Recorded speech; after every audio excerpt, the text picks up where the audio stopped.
Барлықтарыңызға сәлем. Мен каналыма қош келдіңіздер. Мен атым Гүлім. Сіздерге көргеніме қуаныштымын. Бүгіннен бастап сіздерге жүктілік календарын ұсынатын боламын. Жүктілік күнтізбесі ол дегеніміз не? Жүктілік күнтізбесі дегеніміз әйел бірінші аптасынан жүкті болғаннан 40-шы аптасына дейін әр аптаны бөлек видеоға түсіремін. Ол дегеніміз не? Әйел көбінесе өзінің ағзасында не болып жатқанын білмейді.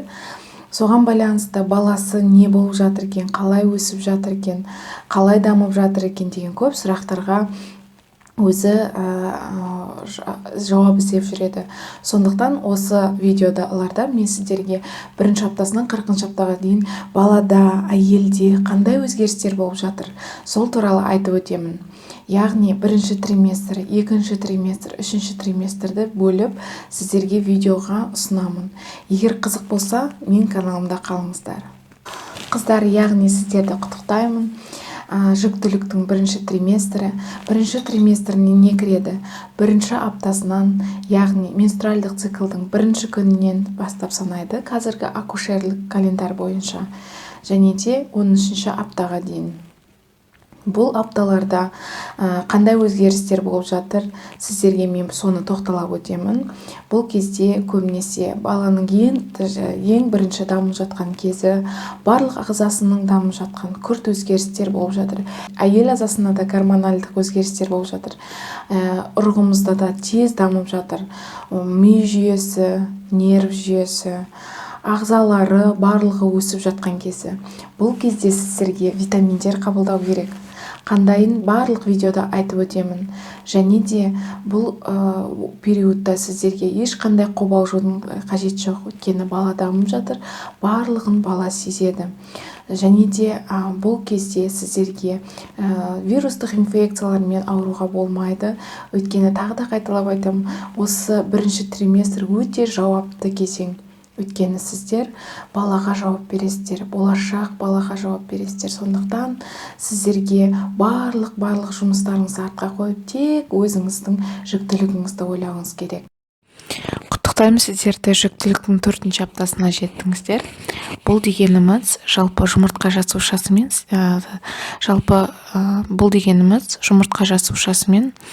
сперматозоидтың қосылып ұрық атануы дегеніміз. Ұрық атануы, яғни эмбрион атануы. Бұл кезде жалпы түтікшеден түскен жұмыртқа жасушасы мен сперматозоид ұрығымыз жалпы жатырға жабысады, жақсылап жабысып бекінеді. Бұл кезде және де бұл бекінген кезде жалпы жолдасы, яғни ұрықтың жолдасы, плацента дейміз, бұл пайда болады. Бұл кезде ұрықтың жолдасы пайда болған, бұл ұрықтың жолдасы, яғни плацента не үшін керек? Плацента ол жалпы анасы мен ұрықтың арасындағы байланыс жасап тұратын бұл құбылыс.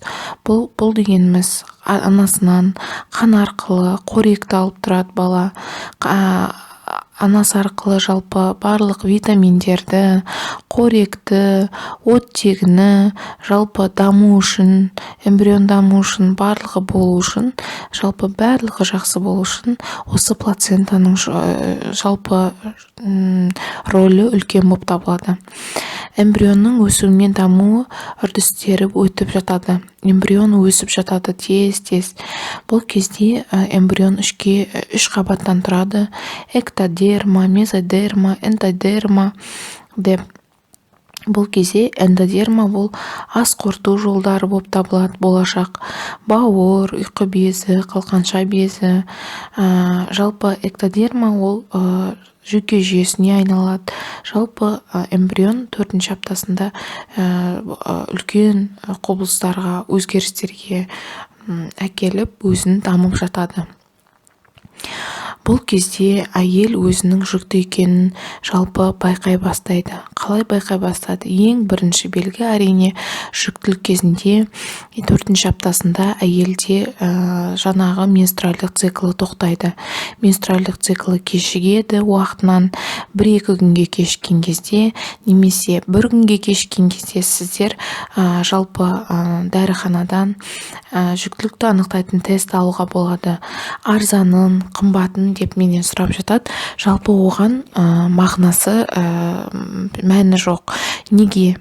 Арзаны ма, қымбаты ма? Өйткені барлық тесттер бір гормонға байланысты жасалған. ХГЧ деген. Жалпы жаңағы ұрық біздің ұрығымыз жатырға жабысқан бойда ХГЧ гормоны бөліне бастайды. ХГЧ гормоны жалпы сіздер арзан тестіде, қымбат тестіде да барлығында сол бір ХГЧ гормонына арналған. Сондықтан жаңағы 1 күн, 2 күн кешіккен кезде жүктілік менструальдық циклыңыз тез барып сол арада алсаңыздар, сіз өзіңіздің 4-ші апта жүктілік екеніңізді білесіз. Яғни сіздер егер жоспарлап жүрген әйел болсаңыздар, менструальдық циклыңыз қашан келіп, қашан бітіп жатқанын білсеңіздер, яғни сіз 4-ші аптада 1-2 күн кешіксе, 4-ші аптада екеніңізді білесіздер.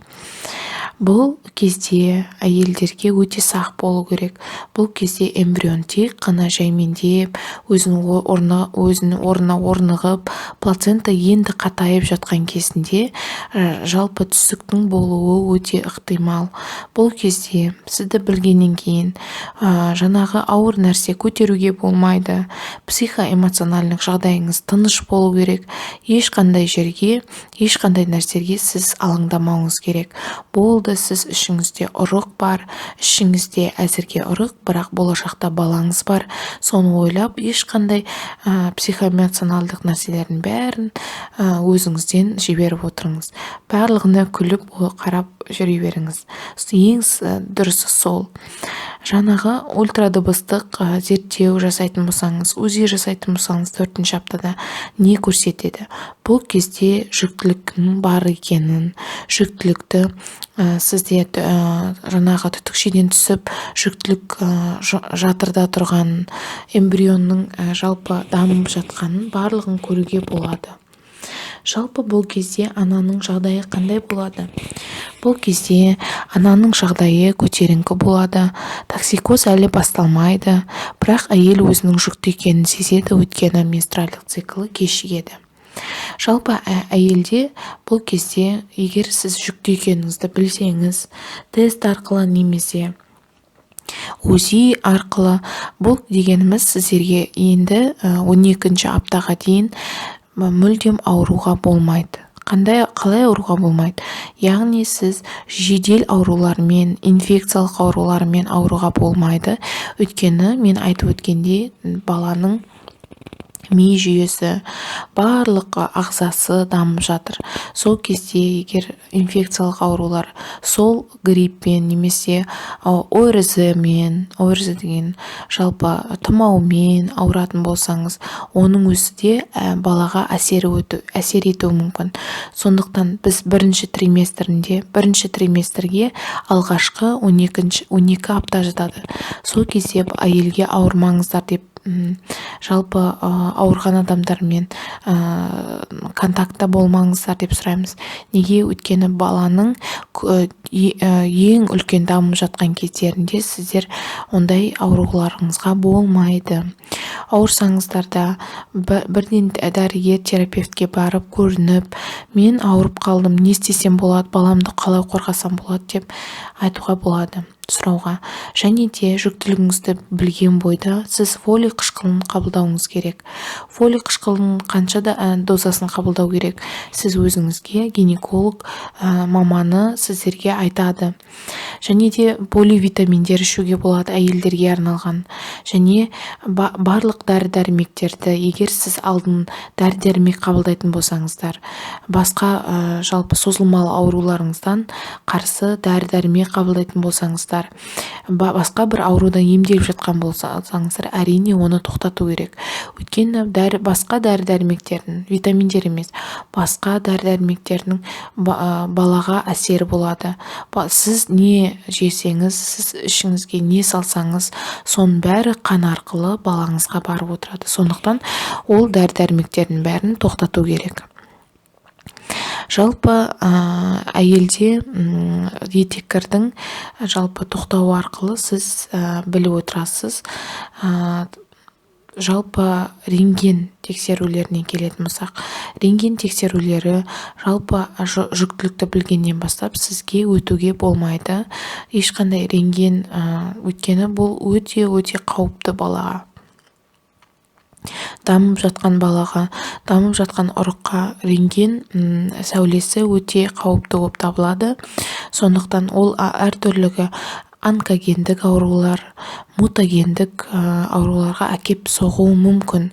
Сондықтан ондай нәрселерден алыс жүресіздер. Сонымен осылайша ұрықтың дамуы болып жатыр.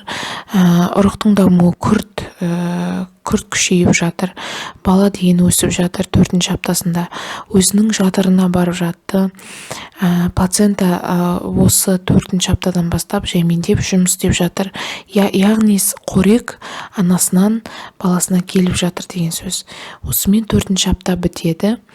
Анасының жағдайы жақсы. Сондықтан ендігі видеода біз сізбен 5-ші аптада кездесеміз. 5-ші аптада қандай өзгерістер болады әйелде, қандай өзгерістер болады балада, ұрықта, сол туралы мен айтып өтемін. Келесі кездескенше сау болыңыздар.